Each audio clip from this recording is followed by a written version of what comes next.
afternoon and welcome to our ski onboarding, safety, best practices and issues facing accommodators on ski hill webinar. I see we just have the waiting room, many people joining. I'll just give another moment or two before we start our presentation.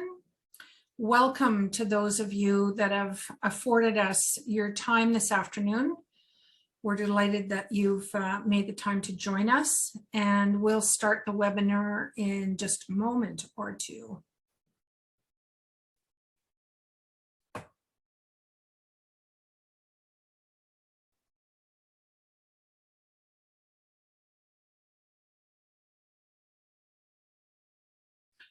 Good afternoon. My name is Ingrid Jarrett, President and CEO of the BC Hotel Association. I'm joined today with our partner, Andrea Hink with GoToHR, and Don Sleeman and Christopher Nicholson from the Canada West Ski Areas Association. We're delighted with the partnership and the opportunity to work together to provide you the information that you might need and provide you also with the opportunity to ask any questions during the Q&A. I'll just give you an overview of today's webinar. We will go through onboarding, safety best practices, some issues that have been identified for accommodators on the ski hills, and also really talking also how to navigate the latest service standards and protocols.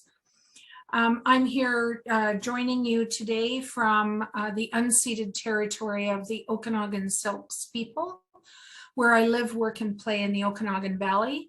I'm a big skier. I'm super excited about this winter. And, you know, when we look at the last 19 months, I think all of us are ready for an outstanding and safe and fun ski season. So thank you again for joining us. And I'd like to introduce, here's Andrea Hink, lovely photo, Director of Industry Training with GoToHR, an incredible partner for the BC Hotel Association. And also, I know other industry associations in the province. Andrea, thank you so much for joining. And I see Christopher has joined us as well. I know you can't be two places at one time, Christopher. Thank you so much for co-hosting today and being such a willing partner. I'll start off with a bit of a background. The BC Hotel Association works both federally, interprovincially, and provincially, and certainly also provides information regionally and locally. This diagram just shows the partners that we have that we're working on your behalf. Many of our advocacy files are actually at the federal level, such as visas for hiring foreign workers, or the CWSAA program extension, or the new hiring subsidy program. We work hand in hand with Tourism HR Canada, TIAC, and of course our great partner, the Hotel Association of Canada. The next slide will show you the list of our federal advocacy that we're currently working on. We update this bubble, I mean, honestly, it feels like weekly, but some of these are long files. We have successfully had the extension of the CWSAA program go into May of 2022. And also the CRHP, which is the Recovery Hiring Program. And we're actually thinking that each of these programs will help many of you. It again is based on revenue loss over 2019. We're really pivoting our focus now to workforce hiring, access to training, upskilling. And I'd just like to show the Propel Student Work Placement Program. Again, there's a subsidy in place for hiring students. We're working actively with both our provincial and federal counterparts on the foreign worker visa. And I know Christopher and many of the leads in the ski sector are as well. And also we're really focusing on that new narrative, the PR and communication for recovery, really looking at what our industry provides and all the values that we bring to communities, to families, to the province and the country. And then our number one file, which we had a press release this morning, removing the PCR test at the international border, which currently is our number one advocacy piece on the federal level. We must have that removed. Our provincial advocacy includes and is not limited to addressing the workforce shortage, and I'd like to tip my hat and acknowledge the leadership that Go to HR is providing. Christopher and Krista and myself and many other industry leaders were at a full day session last Friday. I'll tell you, we're rolling up our sleeves and we're going to figure out what we're going to do so that we all have the people that we need. We also have a submission in for the 50 million that's been allocated to the tourism sector to ensure that it's allocated most appropriately as we look to recover. The MRDT protection of that ecosystem within the destination marketing system in the province. Also relief for property tax. And then of course, everybody will be aware of our new Minister of Labor initiative around paid sick leave. We're actively engaged in that. Also the impact of the short-term rental industry and how we can ensure that it remains a strong part of our tourism economy, and yet at the same time the impacts on affordable housing are mitigated. And then we also have the speculation tax that many strata properties, many of them at ski hills, we have an exception until 2022, so that definitely will be a focus and a file. And then we're also looking at advocating for capping OTA commissions, very similar to the restaurant sector at 15%. So to just go into a little more detail about the border issue, this PCR test to enter Canada is for all travelers. And when we look at recovery, group, tour, conventions, conferences, corporate associations, and leisure travel, we're hearing loud and clear from the other side of the border at the confusion, the lack of clarity, and the high cost of having to have a PCR test within 72 hours, especially now when the flight schedules are ever changing. This is the number one barrier for some of those sector recoveries to happen sooner than later. And we have strong partnership across Canada advocating for that to be removed. We're working with the Tourism and Hospitality Coalition. I know that our Premier and our Minister of Tourism have been very strong proponents advocating federally to support our position. And the roundtable press conference this morning was held in Vancouver, so it should be all over the news today. And the US border is open, and that means so should the Canadian border be open. This is a slide that shows the timeline with these current restrictions. And those of you that are in the interior or in the north will know that there are many restrictions still placed on us due to low vaccination records or high COVID cases in ICU and hospital capacity. So when we look at those restrictions and we look at this timeline, we have to have our sightline on recovery, and it really looks like spring and summer of 2022, but only if the restriction at the border and the restrictions within different areas of the province are lifted. So we are a strong advocate for get your vaccinations, make sure that you're advocating for that as much as possible, and that we also make sure that we support a safe community. We're looking forward to that international travel, and I know Christopher will speak to the importance of not only accessing that workforce, but also those foreign travelers that just love that ski experience in the winter in British Columbia. So this is the personal gathering restrictions, and not a day goes by that I don't have people saying, there's people wanting to book meetings and we've got this restriction on 50% capacity. But for you at the ski and hills, it's important to note, and we do have many people asking us, you have vacation rentals, how many people can be there? Indoor gatherings, you know, ski is a social sport. Yes, we're outside all day, but we also love après ski. And so clearly these are the two personal gathering restrictions. as they apply to the accommodators and gathering at the ski hills. And this is actually for interior health and northern health. And until those restrictions are lifted, this remains in place. So workforce hiring, we've just done our pulse check at the end of October, and we have 71% of our industry in the province that are currently looking to hire. We also have a slide that is not included here that actually shows all the different positions that people are hiring for. And I can tell you, it's not just housekeeping or dishwashing or culinary, it's also management, middle management, executive, it's front desk, it's IT, it's finance, it's right across the board. And so really this means that we need to look at all those different avenues and work together to ensure we're not competing for the same worker, but we're actually building that work pool and upskilling wherever possible. So the CEWS and the CHRP, this is very interesting. Almost 70% of our industry in the province is currently accessing CEWS. And of course, 1 month you might be eligible, the next one maybe not based on your revenue, but 71% are not accessing the hiring benefit subsidy program. This is two things. One, nobody's applying for the jobs you're posting, so you can't apply for that subsidy. And the other one is a lack of awareness around that subsidy and also where you can find those workers. So this really details the work that we have to do together.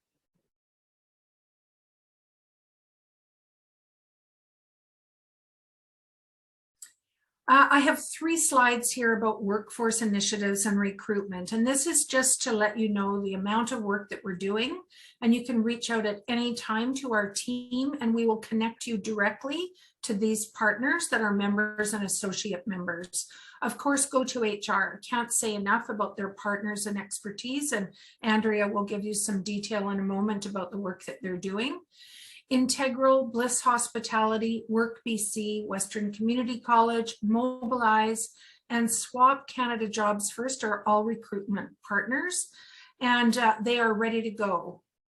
WISE is also a recruitment, but also people with disabilities hiring program where we can pair directly an employee with an employer based on their availability and their accessibility. And then we also have training and mentoring. So Propel, again, go to HR, Western Community College, LoCell, and Dress for Success. We're hearing increasingly on an appetite for mentors and mentees. Connecting that within the industry really ensures that we have people remaining and growing in the industry. It really helps with tenure and championing our leaders of the future. And then the other partners for training is making sure that we're upskilling them and that we're entering those different university, college, and community college training programs.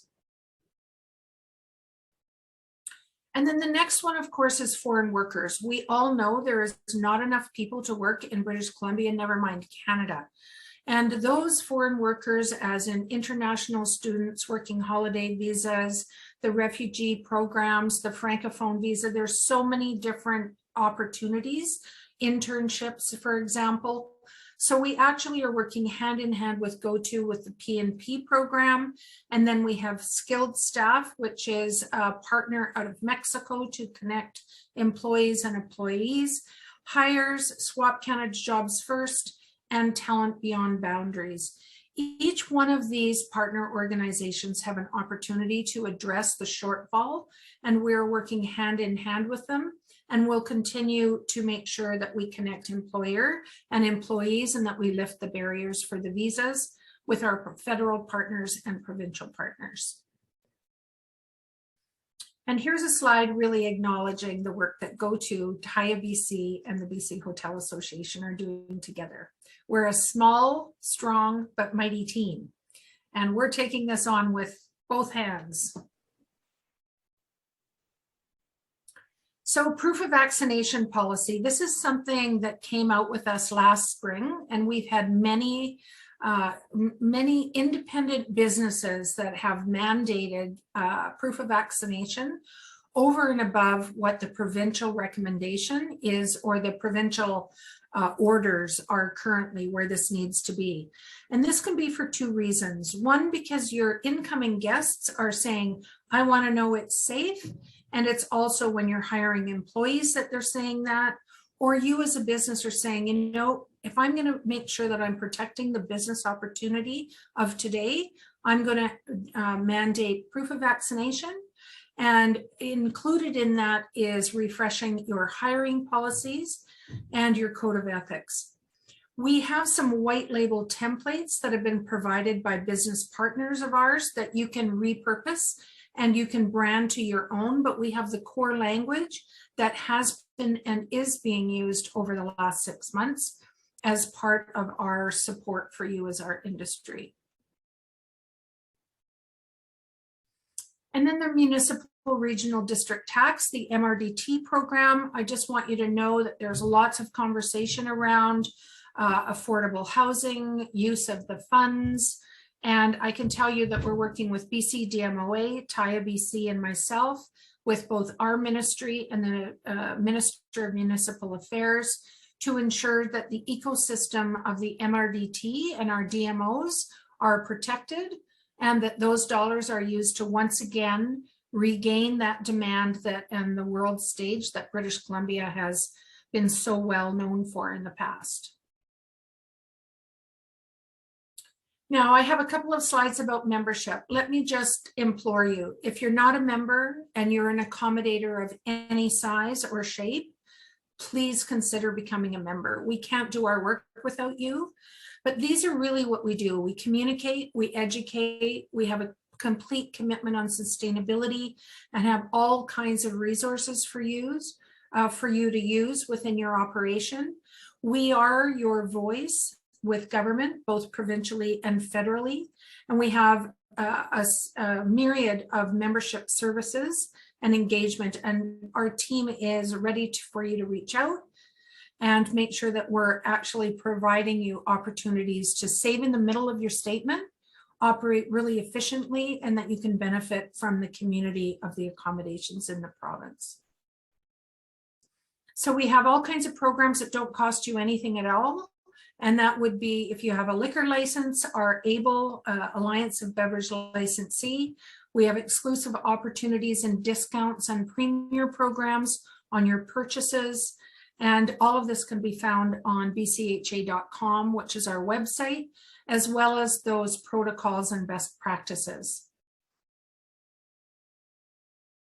And this is how you can reach us. These are our social media handles. We're very active on them. We encourage you to connect with us. Very often the latest announcement from government or advocacy or our key messages or our news is in our communique, which comes out twice a week, as well on Twitter and LinkedIn are our two greatest handles, but we're very active currently also on Instagram and TikTok. And now I'd like to turn it over to Andrea with Go2HR. Andrea, I know you have your own slide deck, so please, over to you. Thank you very much on that one, Ingrid. And I can just emphasize the strong partnership we have with BCHA and as well as Canada West Ski Area Association, and all the very exciting projects we're working on together, and how we're moving forward of really kind of providing the resources and the expertise and insight and to help employers and all of you on the call today. And it's really nice to see so many names when I kind of scroll through the participant list and say, oh, I know that person. That's really cool. So thanks for the introduction, Ingrid. I'm Andrea from Go2HR. As Ingrid mentioned, I'm leading the industry training department here at Go2HR. And today we want to talk a little bit about tips and best practices around training and onboarding, and the very important piece Ingrid just mentioned on retention. So for those who might not be quite as familiar with us, Go to HR, we are a nonprofit human resources and health and safety association. And we work together in support for BC's tourism and hospitality employers. So we provide guidance, support in the areas of human resources, recruitment, retention, training, and health and safety. So we've got quite a few portfolios. And as Ingrid mentioned earlier, we work on different labor market portfolios and strategies as we're moving through over the last year and a half and moving forward. So just a kind of a few notes on us here at Go to HR. We do provide a job board, which is available for you as an employer free of charge to post your job postings. And Ingrid mentioned there's still like a 70% unfilled positions here. That's a large number, obviously, and we're all very aware of the current labor shortages, which have been amplified over the last year and a half. So that might be a tool if you're not already using it. Would like to invite you to look at our job board and look at our website. We have tons of resources, templates, guides, toolkits, a lot available to support you during these difficult times right now. And please don't hesitate to have a look at that, or feel free to reach out to either myself or one of our team members here. So this is kind of the agenda for today. I thought about to kind of mention in the next half an hour. We want to talk a little bit about training and the importance of training during onboarding, some tips and best practices on and supporting your retention. And then the important point Ingrid kind of touched on just earlier is the upskilling of your employees. And if I say anchor employees, are really your key people you want to keep. We know there's always a bit of a difference between desired and undesired turnover. So, but really the people you find absolutely instrumental for your team, you want to look at them and kind of support them specifically, I think. So that's kind of where we're going for today. And I thought I'd start with just a quick slide on the employee life cycle. As you can see here, there's 6 different stages we're looking at. And what we want to focus here today is really the orientation, the development of your staff members, and how you keep them. Because once you go through all the effort and the work of getting them on board and attract and recruit them, we really want to look at, okay, what are some of the strategies, how we can retain the staff we do have, or have them coming back for the next season. So some interesting stats, 20% of employee turnover happens in the first 45 days. So that's kind of your critical time where your new employees decide, okay, this is the right fit for me or it's not. And then how onboarding can really improve your retention overall. And that's a really high percentage here. So pre-boarding and onboarding. So what's the difference here? So if we're looking at onboarding, that's really the whole process on from the moment they have their first day on the job until 6 months later, a year later, as they go through the process, getting to know your organization. Pre-boarding is a little bit of a subset, so to speak. Pre-boarding is really between the moment they signed your job offer, after you did the hiring and the recruitment, the interviews and everything, they signed the job offer until they start working with you on day 1. And that might be only a few days or a week in between, but if you kind of now for the getting ready for the winter season, you might already have started like way ahead on time, like being at August or September. So you potentially have like this time between signing the contract and they actually walk through your door. Could be 2-3 weeks, it could be a month. So, and you're probably thinking, oh, okay, that's fine. Why should I pay attention to this assigned? And until they come starting working with us on day 1, not much I have to worry about. But the pre-boarding period is really crucial because this is kind of the time where you have a chance to make a first good impression of the company you are. That's an opportunity to share some of your really key core values. There's an opportunity for you to really get your new employees excited and create these different touch points. And I know from the HR perspective, you say, hey, that's a great time to send employee handbooks out, to send the forms and documentations out, and kind of, that's really a time saver for us, but doesn't really necessarily add a ton of value to the employee. So you want to really take that opportunity to connect with them in the time before they start on day 1. And get them an opportunity with sending them some light reading or any other information of your organization to get a little bit familiar what your company culture looks like. So it really helps them to come on board as a team member a lot faster, and they won't be quite as overwhelmed if it comes to starting on their first day. So what do you want to include in pre-boarding here? So you could design an online training program. That's a bit more of an extensive effort, which you could use obviously for all your new hires, kind of more of a general onboarding program. You can definitely, maybe if they haven't been coming on site to interview with you and they haven't actually seen your property yet, maybe you do a virtual tour. And I'm not saying a big video production or anything, could really be something with your mobile phone, a virtual walkthrough through the hotel. You know, I think that's a really cool thing to do. So they realize, oh, wow, that looks fantastic. I'm really excited. Where do you build that excitement? And because you don't really want them to continue interviewing somewhere else once you send the job offer, right? These are the ones, your team members who are going to start with working with you. And can send over some light reading to get them familiar with your organization and different key information pieces you want to share. And then often when we come on board, we buddy up somebody, the new hire, with someone who has been with the organization for some time. You know, they job shadow them for a while, they walk them around, they make sure they know where the lunch break is in the lunchroom. So why don't you kind of consider doing this ahead on time, maybe virtually? Connect them virtually on Zoom, and there's somebody there that can ask questions and bounce some ideas off, and just the extra element of connection and rapport while they're waiting to come on board with you.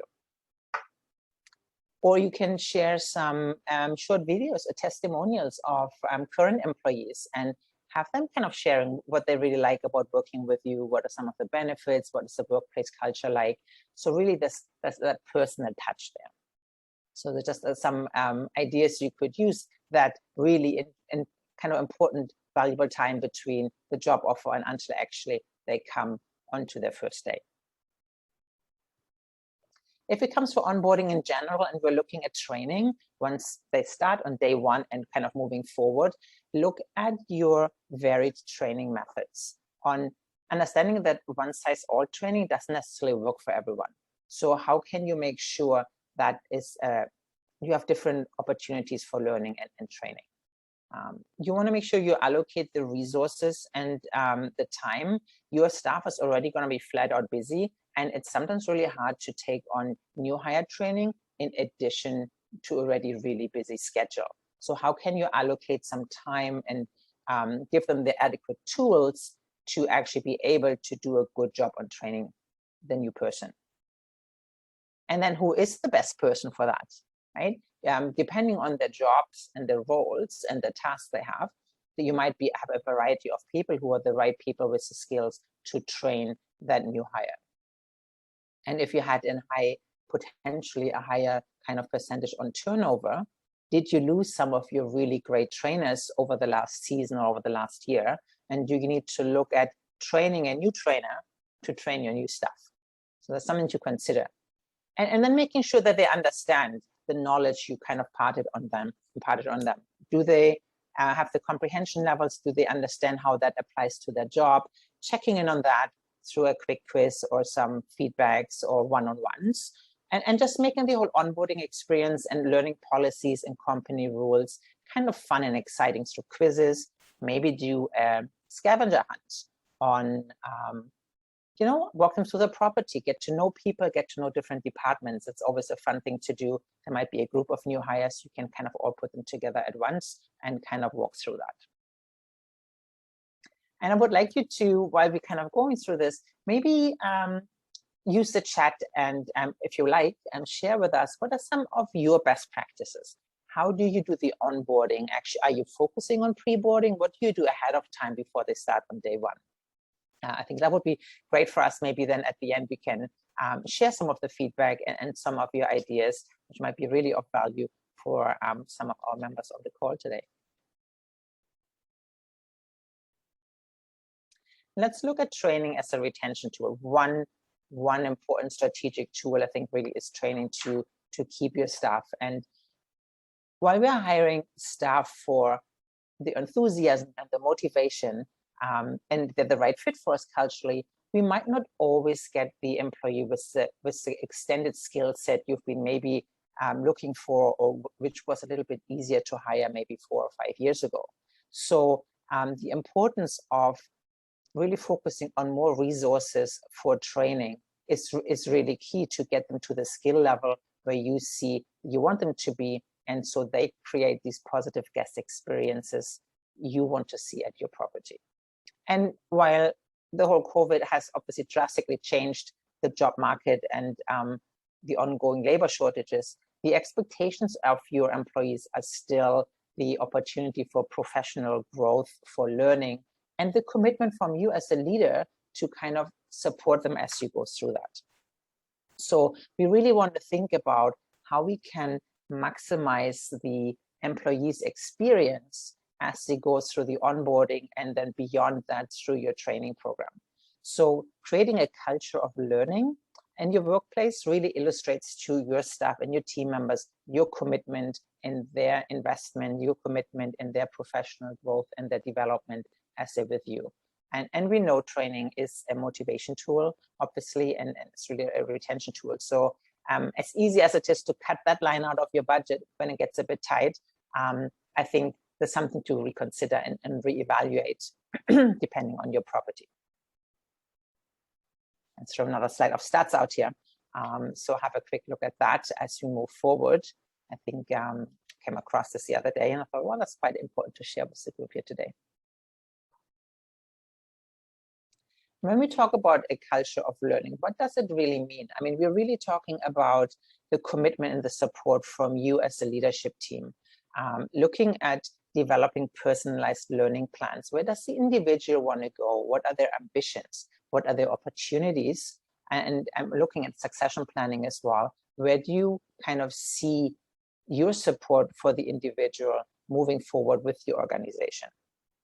Setting goals, setting a plan, how you're going to achieve that development. And then what are the tools? Like, do you have the right learning environments? Do you, what are your methods in actually sharing? You might have an online system, like a learning management platform, where you have like a library of different courses to help them to move forward and advance their skills. Or you have a more of an informal process, like knowledge sharing as people go through the organization and do their work.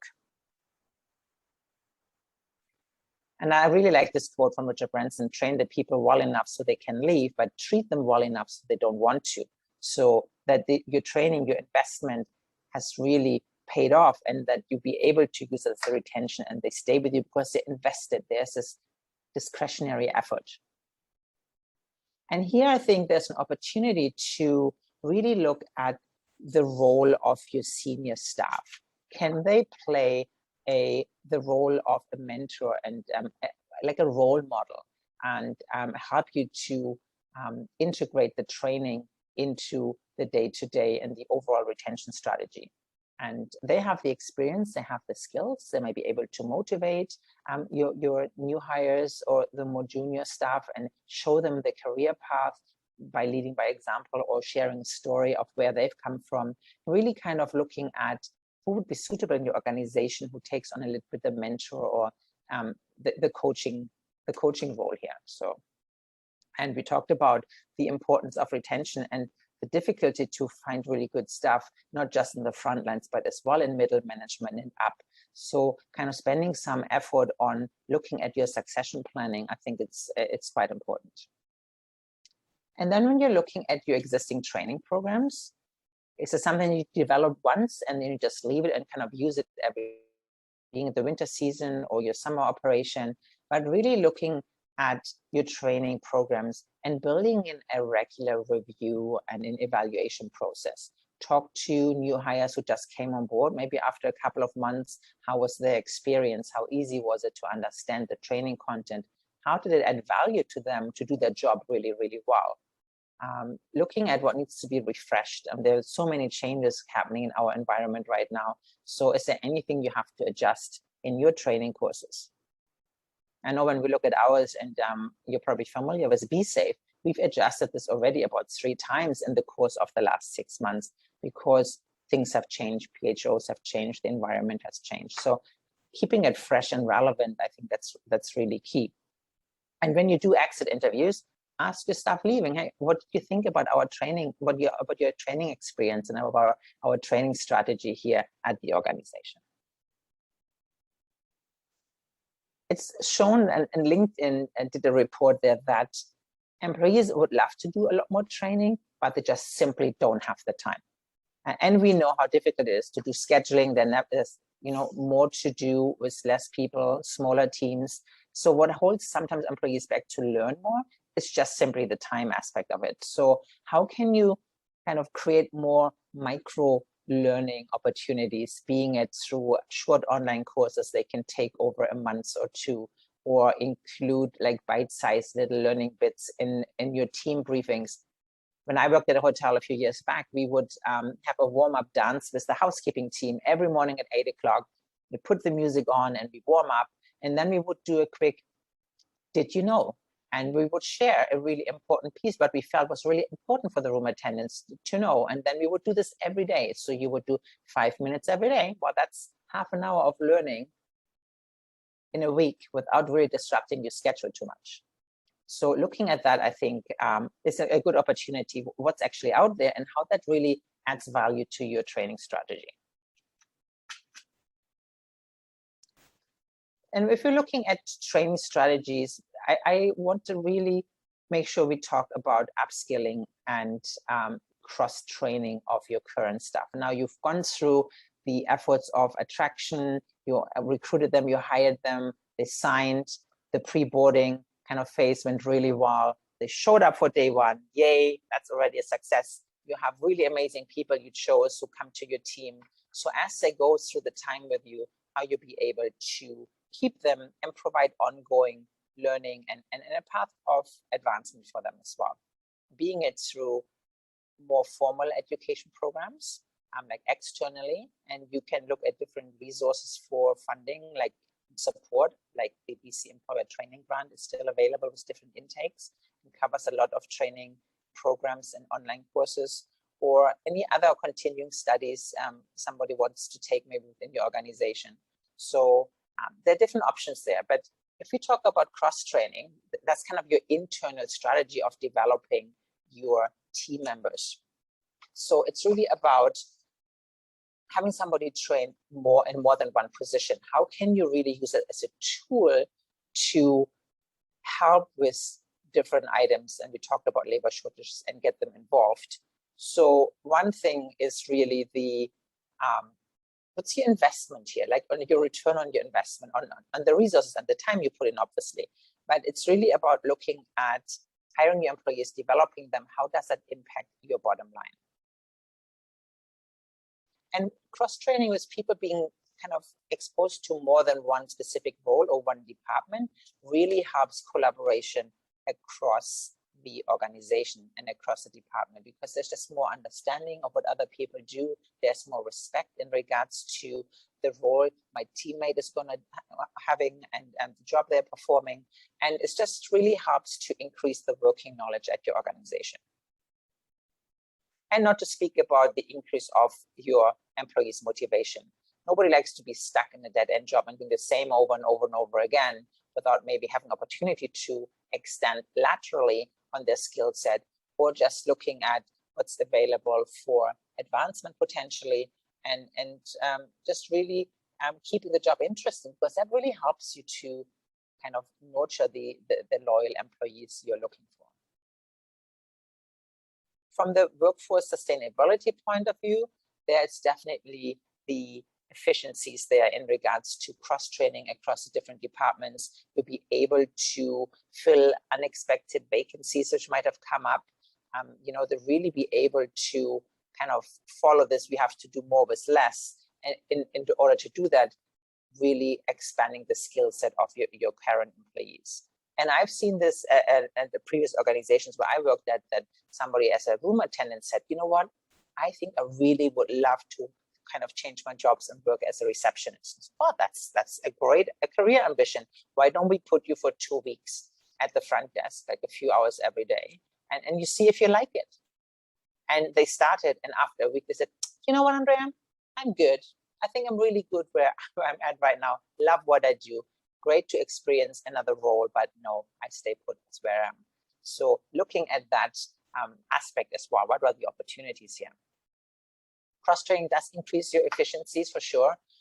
Really the need for you to look at different skill sets, almost like a skill inventory. What does each of your employee is able to do, and what do they know, and what are the opportunities to move forward if it comes to advancement.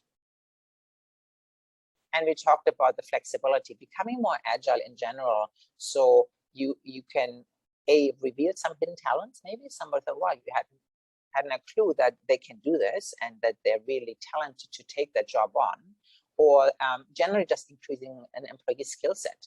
So to help them advancing in their goals and where they want to go. So cross-training definitely works if you can make it happen operationally speaking, and it works with your schedules.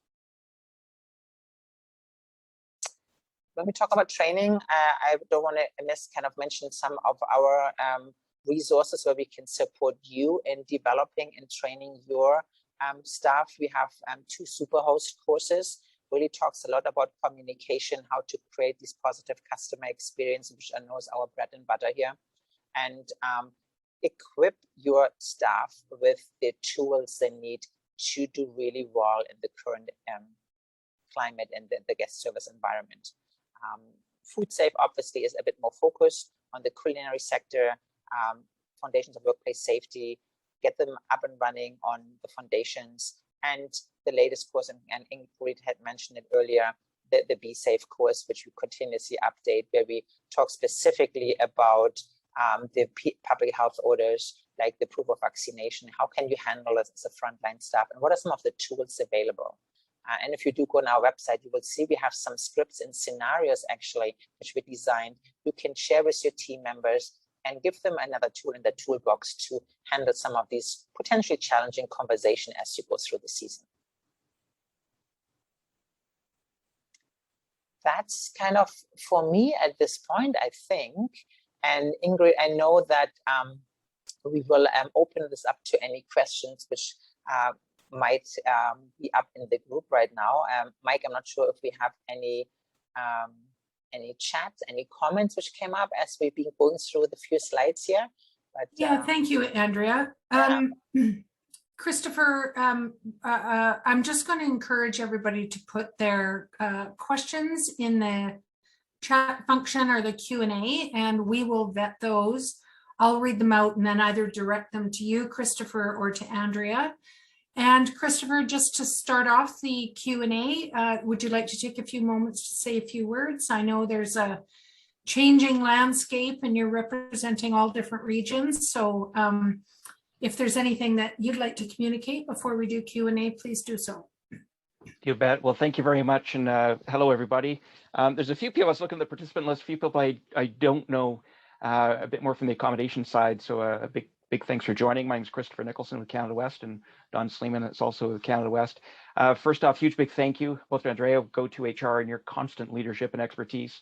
And Ingrid and Mike, and just the work that BC Hotels Association, just brilliant, the really strong leadership role, the advocacy, just fantastic and really necessary at such a critical time. So thank you very much, and thank you for the partnership. I won't go into details. There is, I know there's some ski area. Well, the ski area is on the call. We had a little bit of a bomb last night that was dropped that we think, but I'll just, we think was not a bomb, but I'll just quickly address it because I know it's been lots of conversation today anyway with questions. Yesterday with the PHO briefing, and I'll say from the get-go that the ski sector is being uber supportive of the PHOs across the West, including BC, PHO. And one of the questions in the media questions at the end of the briefing was around enclosed carriers and the mask requirements, meaning gondolas and trams and so forth. And so in response to the question, there was discussion about industry has all the areas with enclosed carriers have implemented masks in enclosed carriers. But in the statement, what was also mentioned was that lift lines and other lifts, i.e. surface lifts and chairlifts and so forth, were included in that. So that's the first we've heard of that. We believe that it was just sort of grouped in one of those media response questions. And we have not heard any confirmation of that's a new order in any way. That all said, the emails have been flying. We're both confirming, both at senior PHO levels and ministry levels, that is not the case. So the GMs of the skiers will get an email shortly as soon as we've got a confirmation that there hasn't been a change. But I just wanted to address that right off the start, because I know that the staffing implications for mandatory face coverings and all those are dramatic and immediate. So anyway, for those GMs or people that are reporting back to GMs, let them know that we will have a clarification as soon as we hear, which I would like to say by end of day, but even if it's tomorrow morning. So that was a fun one. Any other nuggets? But I'll turn it back to Ingrid and we'll take it from there. Yeah, thank you, Christopher. I know, like you, my text messages and phone was going off this morning with that unexpected addition to the announcement. It's interesting, I actually heard two different clips, and one said, no masks are required in the close quarters, such as a gondola, because it's been proven that it's not, there is not a high risk. And then in the next sentence, it said, lift lineups, you're going to be wearing masks. So just for those people on the webinar, please know, this has been the world for Christopher and myself and many other industry leaders for the last 20 months. We have very close connections to PHO and the people that are doing the writing. And I know Christopher and I are both in close contact to provide clarity for you. I did reference one of the other questions that seem to come up more often than others, which is the capacity of vacation rentals. So you really need to look and go to your local or regional health authority. They're the ones that have the jurisdiction and also the responsibility of enforcement around the different protocols as they relate to where you are in the province. Another question that we've had, and I'll just answer or tell you a little bit of information about some of the questions we've had, and if you have a question, please pop it in the Q&A. Another one was, what do we do if somebody comes down with COVID and they're at our ski resort? And the answer to that is exactly as it was last year, which is your first contact is your regional health authority. They will tell you and advise you exactly what to do. I can tell you most of the time they're going to tell you to go home, and make sure that you're feeling well. But it is a very different story if you're double vaccinated, because there is a very limited chance for you to infect others. But don't take me as the authority. It is your health authority that you need to reach out to, and they will give you very specific instructions. There also is a lot of conversation currently around mandating vaccinations for both employees, but also people that are skiing or people that are accessing ski hill property. And that is a business decision unless it's mandated by the PHO, which we're seeing increasing mandates for different sectors within the business or the public sector. So it is very important that you pay attention to that as we move through the pandemic over the winter. Let me think. Oh, here comes one from Colin. If someone tests positive in the resort and is told to go home, how will that apply to overseas guests? Again, that is a question for the health authority. I suspect that, common sense has to play a role here. And if you have an overseas guest, first of all, if they come into the country, they will be double vaccinated. Second of all, they will have had a PCR test unless we're successful in removing that. And I think the protocol on how to deal with COVID cases will depend again on the jurisdiction in which you're with. So if you're on the coast versus the interior, you will have a different instruction from your health authority. At the end of the day, the rule is stay home if you're not feeling well. And I think that that will certainly be something that they say. For somebody that comes from overseas, I think the challenge becomes making sure that they have somewhere to stay while they recover if they're not feeling very well. But for double vaccinated, there seems to be a very different instruction than people who are unvaccinated, obviously. I think it's a degree of illness, length of illness, and propensity to spread. Those are very different between the vaccinated people and unvaccinated. Ingrid, I can chime in on that just from a practical perspective. And Colin, great question. First of all, just as Ingrid said, is deferring to the interior health and following that guidance. On a practical perspective, in light of that, and in preparation for the winter, operators, and particularly with international guests, whether it be resort or whether it be heli and cat, is to sort of have arrangements ready to go. So we've got some operators that have just put bed aside for a room aside for that kind of thing. This also ties into staff accommodation, and others have just, in some other cases, other jurisdictions, it's actually the health authority that's already made those arrangements. But from an operator perspective, plan ahead. Yeah, thank you, Christopher. That's really helpful. And again, we have to, common sense prevails. And then, of course, the guidance of the health authority. Seeing that we've got a few moments left, are there any other questions?